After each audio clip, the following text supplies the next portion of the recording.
I'm the composer Andrew Lloyd Fry, and today I'm going to be talking about the jazz album So What by Miles Davis. I'm a classical composer, but this is one of my favorite pieces of music of all time.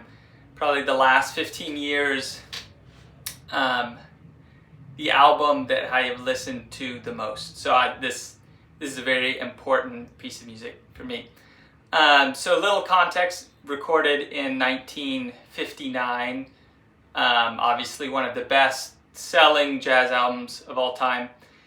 And I think if the question is what makes this album so great and so special, it's so great because of a bunch of reasons at the same time. And if any one of those reasons, it would not be what it is. So for example, the first thing is just the players on this album. So Miles Davis, John Coltrane, Cannonball Adderley, Bill Evans, Paul Chambers, Jimmy Cobb. So particularly the horn players and Bill Evans. It's the total dream team band for this album. Now what's interesting is there are recordings of this band. So they recorded some stuff in 1958 that was kind of unreleased, that's available and out there. And they recorded some stuff available from them playing at Newport. And then there's this weird album live at the Plaza that there's just somebody recorded it. It wasn't an official thing, but later it was officially available. And it's interesting because it's the same band, and it's nowhere near the magic of this album. So it's good, but this album, it's an amazing band on a really good day. So just their solos are just everyone's hitting a home run. And if you listen to those other times of the band, that's just not happening. Another thing is just the tunes on this album are great vehicles for everyone. So those other recordings, it's kind of Miles Davis was kind of doing his normal thing from the late 50s, and a lot of things he was doing with the first great quintet. And he doesn't sound great on those. It sounds like he's not super comfortable. The tempos are really fast, and he can play fast, but I feel like he was not in his zone. But these tunes, it feels like everyone is in the zone. So great band. The tunes feel like great vehicles for everyone. The third piece is just the historical nature of the modal playing. So there was some of that before, but I think this is this historical marker of this new way to improvise. And we'll talk about modal a little bit more as we go along. I think the last thing is, I think this album pioneered a emotional expression that was just not super common in jazz. So a lot of genres have very specific emotions that they communicate. So ambient music often communicates peaceful emotions, and metal often communicates anger. And it's kind of these emotional boxes that genres get put in. And for me, this album is a new emotional flavor in jazz that I hadn't experienced much before. So it feels like bebop, you have this very energetic and active, and you could say hyperactive expression. And then jazz also had these the other side is slow ballads, but I don't know, kind of sentimental, a little sappy. And this is somewhere in between. So the tunes are normally a little bit more medium speed. We're not going at 250 BPM or anything. And it's just slow and chill in a way that just, I think prior to this point, jazz had not touched that expression very much. Okay, so let's talk about the tunes. So it opens up with So What, which is kind of the iconic number from this album. and it is modal. So not the whole album is modal, it's just specifically 2 tunes, and then the rest is like a little bit more normal. But this is one of the modal pieces. So it opens up with this kind of like classically sounding flourishy thing. So it's Bill Evans and Paul Chambers, and kind of like very like block chordy moving. I've heard it doesn't, there's not like credit given, but I heard Gil Evans wrote that. So it doesn't really sound like something Bill Evans wrote. I mean, I'm sorry, something Miles Davis wrote. But it's just a great, I don't know. It totally sets the stage for this album and for this piece. So after that, then we have Paul Chambers on the melody. And he's playing bass, by the way. So the melody is in the bass. So that's kind of interesting. A little less common for that melody to be in the bass. Now this is super simple. I mean, it's just like going D-A, so up a fifth. And then we're just going up the scale. And we're going back to that A at the end. So he does this like the melodic technique where it's like the melody's the same, but you just put a new thing on the end. It's like you can do this where it's just like the last note is different, and it keeps it more interesting. So the first one,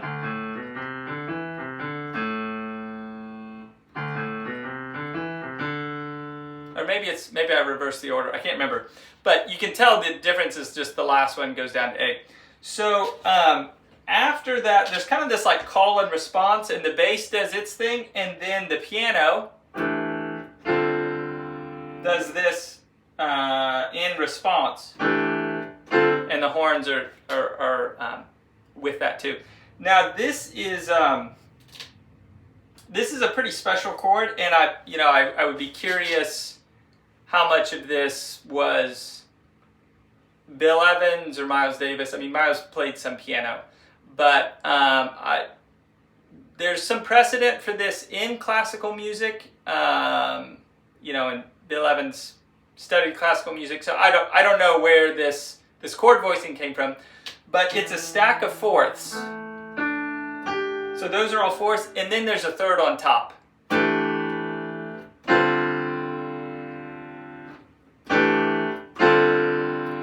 So for me, the idea of chordal harmony is like very appealing intellectually. Just, this is a totally new way of organizing chords, and you can get a little bored with normal harmonies. The problem is I just don't always love the way it sounds. And it depends on how you use it. Like jazz uses it a lot, but often it is like a little more stabby. And I like it more that way, but for myself, it's just, I don't know, intellectually appeals to me, but sound-wise doesn't. This, I love the sound of this, and I think the balance of the thirds on top is what makes this so effective. So we got that just a couple times. So, okay, so let's talk about modal a little bit. I think it can be a little confusing how this is talked about, at least how I understand it, and yeah.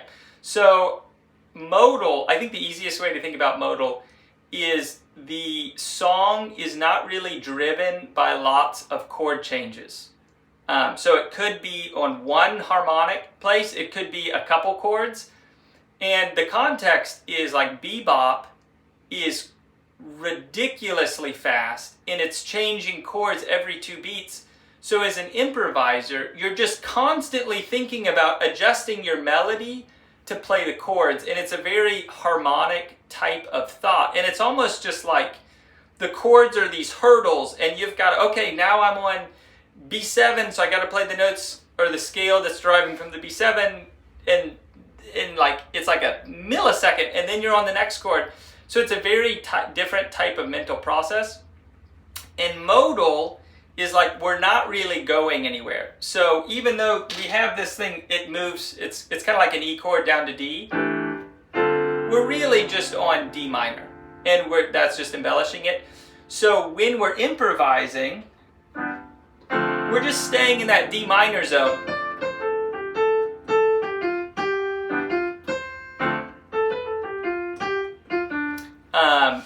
we're not, it's a very different way to think when we don't have to like, oh, next chord's coming, and we can think a little bit more melodically.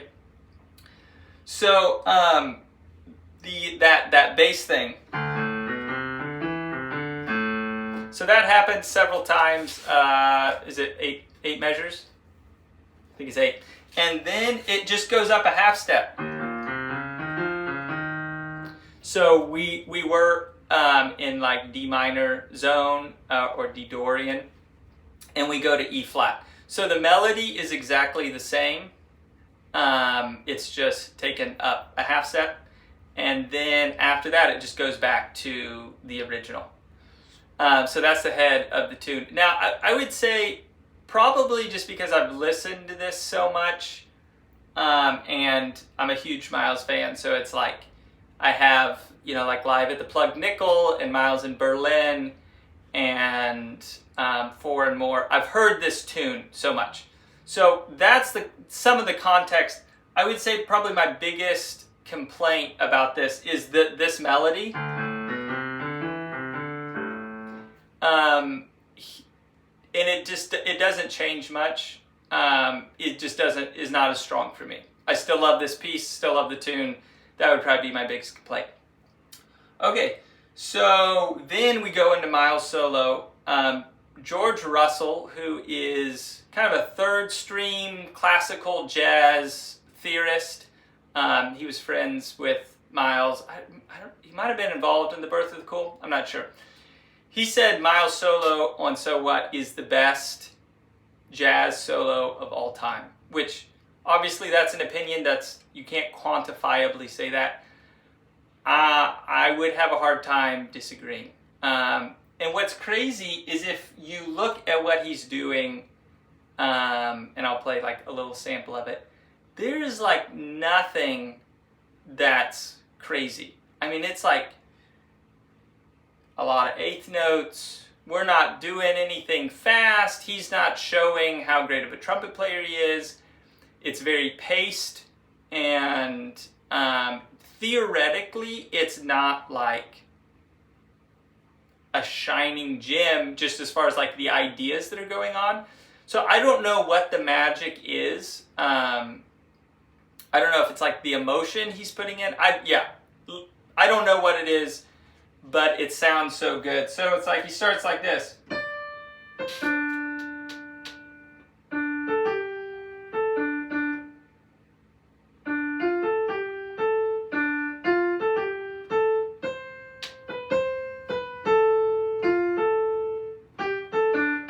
So like nothing, I messed that up a little bit, but nothing crazy. I mean, it's just like we're all in D Dorian.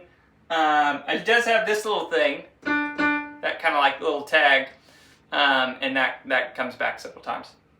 So after him is Coltrane, also one of my all-time favorite musicians. And what's crazy about specifically what he does on So What is it's like he never played like how he played on his solo here. So it's like Giant Steps was recorded in close vicinity, same year of this album, and everything's just like, and he's just like doing that the whole time, which has its own appeal. It's just like intensity, always intensity. But this album it's like one of the few times he's like, it's like he's been with Miles for like, I don't know, 4 years at this point. And his solo feels like I'm taking lessons. I am applying what I've learned from Miles, which is this slower paced type of playing. And it's just crazy in context because he just never did that. I mean, it's just like he's playing long tones, which he just, and it's super fitting, super great for the piece. And I think if he had played his like normal, I'm at level 11 the whole time, I don't think it would have matched the vibe. So yeah, super surprising and super great, but extra notable just in the context if you're familiar with his other work, and like kind of what he normally did. So then we have Cannonball after that. It's interesting, Miles, Coltrane, and Cannonball. So Miles feels like slow, kind of sophisticated, cool. smooth, and Coltrane is like, in general, intense, struggling. It's like, it never sounds easy, like what he's playing. It sounds like I'm struggling and I'm trying to reach this new plane, and just like their personalities and what they play. And then Cannonball feels very like lighthearted. It feels like it's easy. There's a little bit more joy in his playing. So it's interesting, just like those emotional distinctions in the players, and they feel like pretty different and highlighted when you hear them back to back. Okay, so then after that we have Bill Evans come in on his solo. So the horns come in and they're doing like that thing comes back from the beginning over his solo. And oddly, Bill Evans plays different specifically when he solos, when he's in Miles' band. And his playing here is a lot less melodic. He's often doing a lot of block chord stuff, which he did some, just like in his solo stuff. But he does that like a bunch, oddly enough. When, like everything he did for Miles, he's like doing that a bunch. So his solo feels a little less melodic to me, and he's doing some interesting like,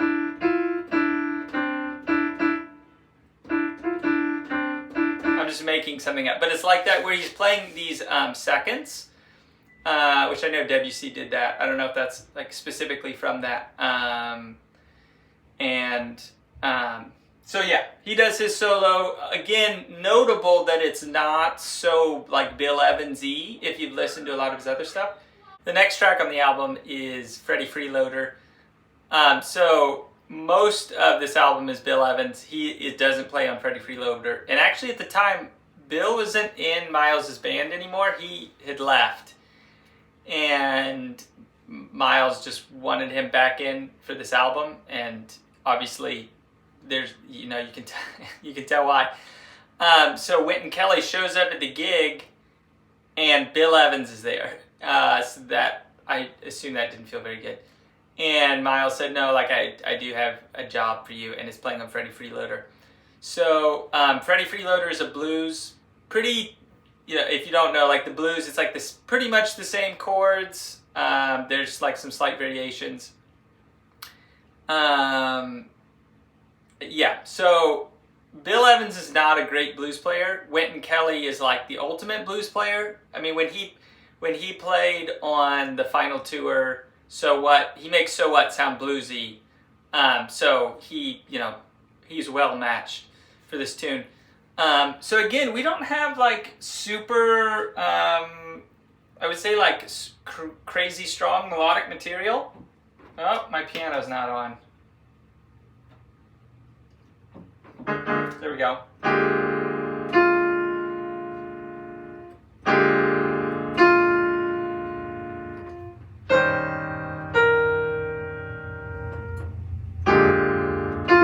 So not crazy. I mean, Miles probably wrote that in like, I don't know, 1 minute. You don't have to write the chords because the blues is, it's all the same. So a couple things on that. Wynton fills in that space in between, and then he's, like doing his, or whatever he's doing. So that's just super simple counterpoint idea where one line is slow and they're kind of like different rhythmic planes. So one is slow and steady and long, and if you have that, you have this freedom for this other one to be like more active. And I'm assuming he's just improvising something in between those spaces. Now, Wynton Kelly, I wouldn't say he's like near the top of my list as far as piano players goes. But his solo on Freddy Freeloader is like, I don't know, ultimate classic. It goes back to that thing where it's like, this was just a good day and everyone played like awesome. So there's not a whole lot to talk about Freddy Freeloader just because it is pretty standard. It feels like a tune that could have been on, any other album, like Milestones or Round About Midnight or his Prestige albums. Like it's same, nothing is super new is going on, but the playing is super strong. The only other thing I wanted to mention, Paul Chambers has a solo on this one. I'm thinking his only solo on the album. And it's actually kind of easy to miss because Wynton Kelly's comping is a little active. So you could almost think like, oh, this is a really subdued piano solo, but it's actually a bass solo. So I just want to point that out. Okay, next track, Blue and Green. Again, we're going back to Bill Evans' Zone. So I believe the origin of this is Miles gave Bill kind of like a harmonic puzzle, like, oh, make this type of chord, go to this type of chord. I can't remember what it was. And Bill Evans worked out the harmony for this. I'm pretty sure, like Miles's melody, Miles probably wrote the melody. And to me, it sounds like fairly loose, like fairly improvised. I could be wrong on that. It's just like the way it comes off. Like if he played it again, would it just like be completely different? I don't know. So there, this album does not credit Bill Evans for writing anything, which I think he was upset about. So he recorded Portrait in Jazz soon after this, maybe the same year. And he played Blue and Green, and on that, it says written by Miles Davis and Bill Evans. So maybe Miles thought I gave him the harmonic puzzle, so the harmony's mine and I did the melody. But I think Bill Evans had a pretty strong piece in this one. I think he should get credit for it.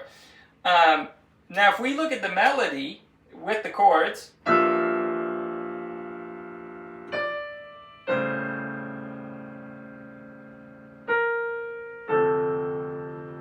so we'll just take that. So like this first note, we're on a G minor, and he's putting an E on it. So you call that the 9th or the 16th. And this piece is like pretty slow, pretty delicate. But the melody it's like it's zeroing in on the 9ths and the 13ths.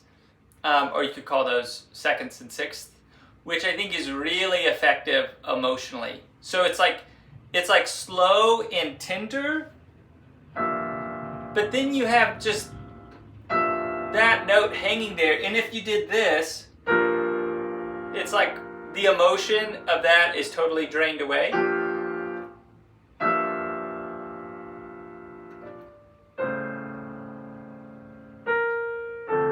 So great. So that whole time, it's like, the general idea is like with melodies, you're targeting chord tones.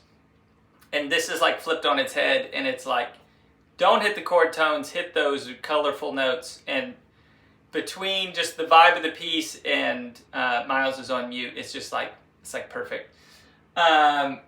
So another thing that's interesting about this one is Bill Evans kind of has like several interludes, and he plays for a little bit, and then someone else solos, and then he comes back, which is just, it's nice because it's, jazz is so predictable in the like horn solo, piano solo, if you have a bass solo, and if you have a drum solo, and then you go back to the head.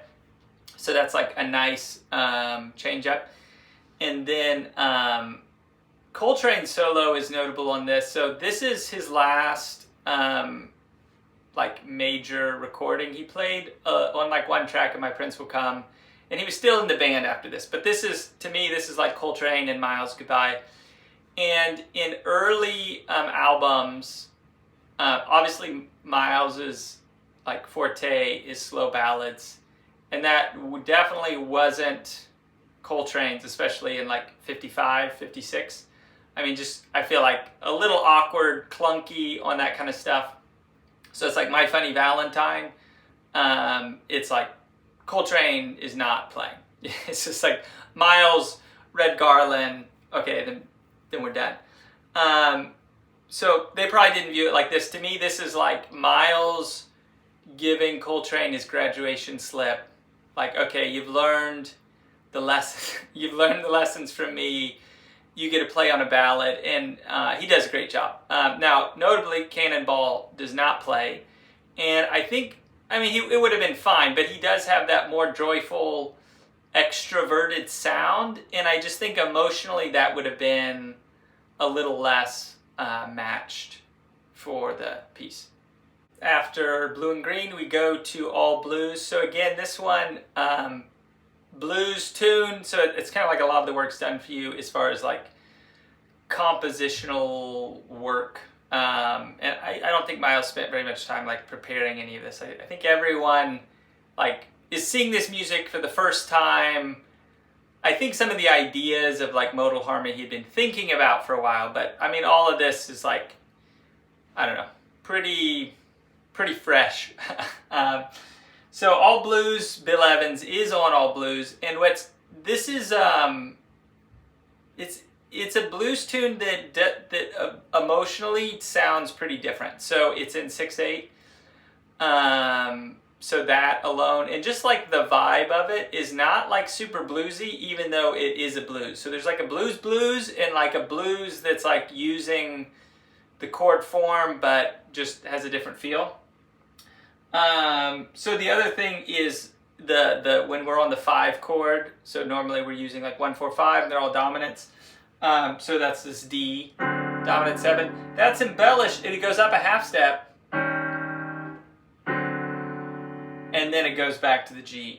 So that just a little bit different there. Interesting. I just realized like D to E flat is what happens in So What. They're minor, and here they're dominants. I never noticed that. Okay, so melody-wise,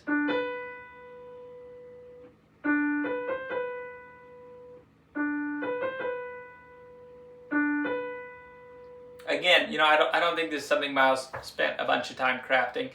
And I feel like all of he doesn't really feel like a super composer in the sense of like most albums, he's not writing most of the tunes. And when he does, feels like something you put together pretty fast. But if it sounds good, you know, it sounds good. And there's enough other interesting things where if you listen to it all together, it's not like, oh, that's bad. I mean, again, this is like one of my favorite albums of all time. But if you isolate that melody, I mean, it's not super strong just by itself. Sounds good in the piece. So the other thing on this, and this is just kind of like spur of the moment, is the Bill Evans is doing some type of like tremolo. I don't know exactly what he's doing, but that's just like another piece where it's just like, ooh, this just feels like something different and a little more classically. You know, no, I don't think anyone else would have done that, and that became like a really key feature of this song is that tremolo thing going on. Okay, and then we end the album with flamenco sketches. So again, this is another one Bill Evans had a huge hand in, and I believe they were together, maybe working out some stuff, and Miles was like, hey, I really liked Piece off of Everybody Digs Bill Evans. So that's this.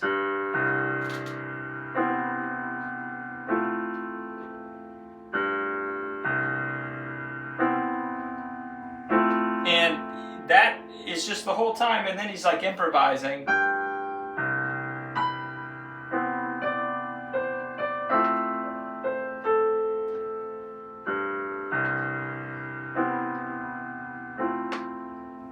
So, interesting, you know, that's pretty stable harmonically. It's not really moving. So it's almost like a little bit like proto-modal. He probably didn't think of it that way. So that, he was originally, I can't remember what the tune is. It's like Our Town, something like that. So it's a Bernstein tune. And that is the beginning, like that's the first couple chords. Yeah. It's kind of couple chords, it's kind of one chord, it depends on how you analyze it. And he just kind of got sucked into just doing this. And he just started playing on that, and it's like, oh, that's the piece, I'm not going to play whatever it was that he was playing, and that became Piece, which I believe the Bernstein tune was inspired by Satie, Eric Satie. So it's this weird, like, Bernstein's taking from Satie, Bill Evans is taking from Bernstein, and then Miles is taking from Bill Evans, and you get flamenco sketches, which is like, that's a super weird progression. So he and Miles just took that same idea, and they just took this thing, and they did it, you know, like 8 times or whatever. It was actually up to the soloist, how long you stayed in one zone. And then they would just take that same idea and move it somewhere else. So like a new chord, a new key. You could look at it either way. So this is the other main modal piece of the album. So really, it's like there's 2 modal pieces and 3 kind of normal-ish pieces, especially the blues. And you know, when you're in this space, you're not really thinking about chord changes, and you have a while where you're just, as long as you're, you know, kind of staying in the key, which you don't even have to do that, it's like it works. So there is, it's called Flamenco Sketches. It does go to the Phrygian mode. So like if we're in the key of C, that would be like E, being home bass, which Miles was really into flamenco music, and it's definitely a mode that I personally don't use a lot, and even other people don't really, in jazz, it's not used a lot. And it's that very like Spanish sound. So if you listen, you'll hear, oh, okay, all of a sudden this music sounds a little Spanishy, and then it kind of goes off somewhere else.